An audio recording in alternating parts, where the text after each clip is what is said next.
Assalamualaikum warahmatullahi wabarakatuh. Sesuai dengan eranya saat ini, eh, kita komunikasi bisa dengan di dalam sebuah jaringan ya.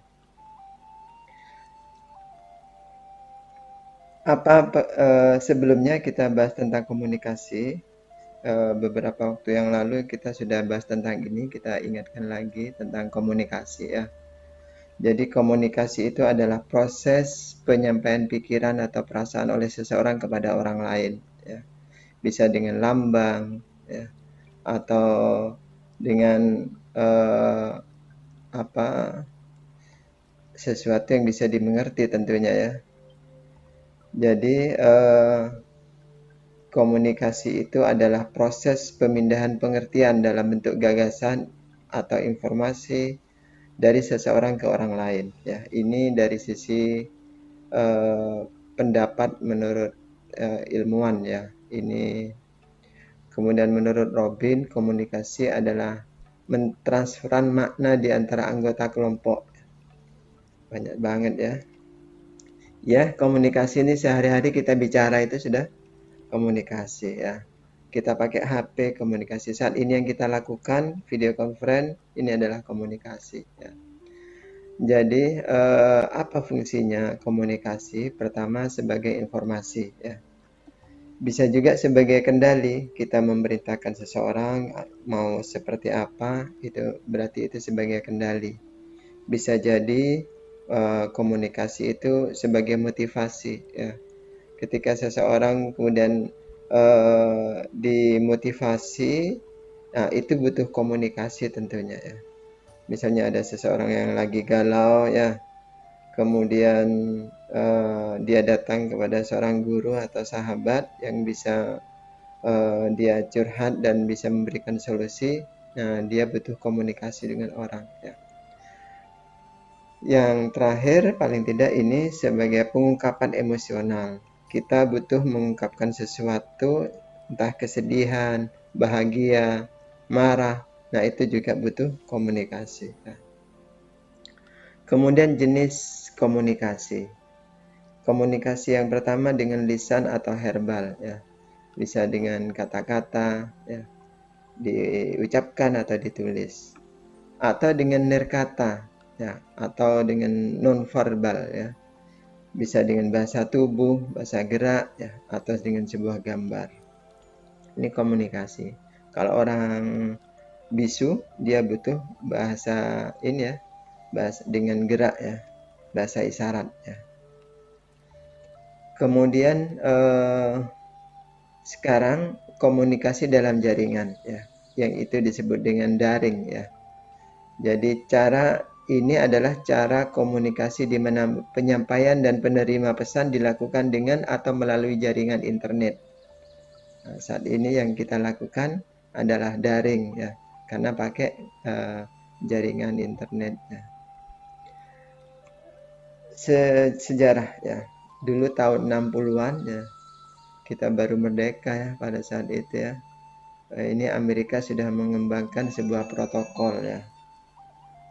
Bagaimana bisa informasi itu disampaikan dengan lewat komputer. Tahun 69 sudah mulai berkembang internet. Tahun 80-an sudah dilakukan dalam dunia pendidikan ya. Sudah secara umum luas tahun 80-an. Lama banget ya. Apa keunggulannya? Jadi komunikasi bisa ada keunggulan, ada kelemahan. Yang sekarang keunggulannya apa? Tentunya dapat dilakukan kapan saja dan di mana saja. Ntar ada yang mau masuk. Hafia, selamat datang Hafia. Kita lanjutkan ya. Kemudian jadi kita walaupun saya satu saat kalian masuk, kemudian saya tidak di sekolah misalnya, bisa jadi kita tetap melakukan pembelajaran ya. Seperti saat ini kalian di rumah, saya sekarang ada di sekolah ya. Dan ini enaknya biayanya efisien. Kalau kalian misalnya ke sekolah butuh biaya bensin ya, sangu. Nah, kita saat ini tidak perlu ya. Yang ketiga, waktunya juga efisien ya. Kita tidak perlu macam-macam ya. Kalian mandi tidak mandi bisa jadi ya tetap bisa kita lakukan ya. Kemudian bisa terintegrasi dengan TIK lainnya ya. Jadi bisa dengan software yang lain maksudnya ya. Saat ini kita bisa video conference, tetapi saya bisa menyampaikan sebuah presentasi ya tentang ini ya. Jadi bisa macam-macam ya.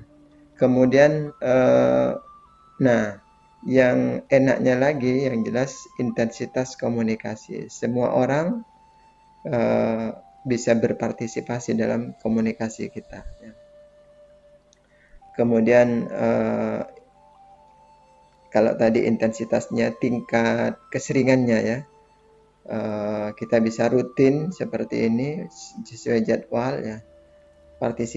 Partisipasi kalian bisa di mana saja, karena bisa di mana saja. Seharusnya partisipasinya itu semakin besar, kecuali di cermin barangkali ya, yang masalah sinyal dan kuota ya. Kelemahannya, nah kadang tulisan kayak WA itu, WhatsApp ya, tulisan itu tidak mewakili emosi pengguna ya. Saya pernah mengalaminya, ada orang yang sukanya pakai huruf besar. Sepemahaman orang pada umumnya pakai huruf besar semua itu biasanya dalam keadaan marah gitu ya, atau butuh penekanan yang kuat. Nah, kenapa? Ternyata kebiasaannya dia pakai caps lock-nya nggak pernah di off kan ya, sehingga huruf besar terus ya. Jadi padahal orangnya biasa saja ya, tidak emosi, tidak apa. Jadi bisa seperti itu.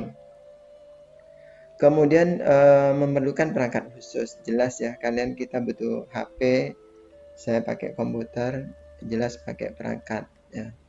Kemudian terlalu banyak informasi. Jadi kadang misalnya di WA grupnya banyak, informasi banyak hal yang tidak penting masuk ke kita ya.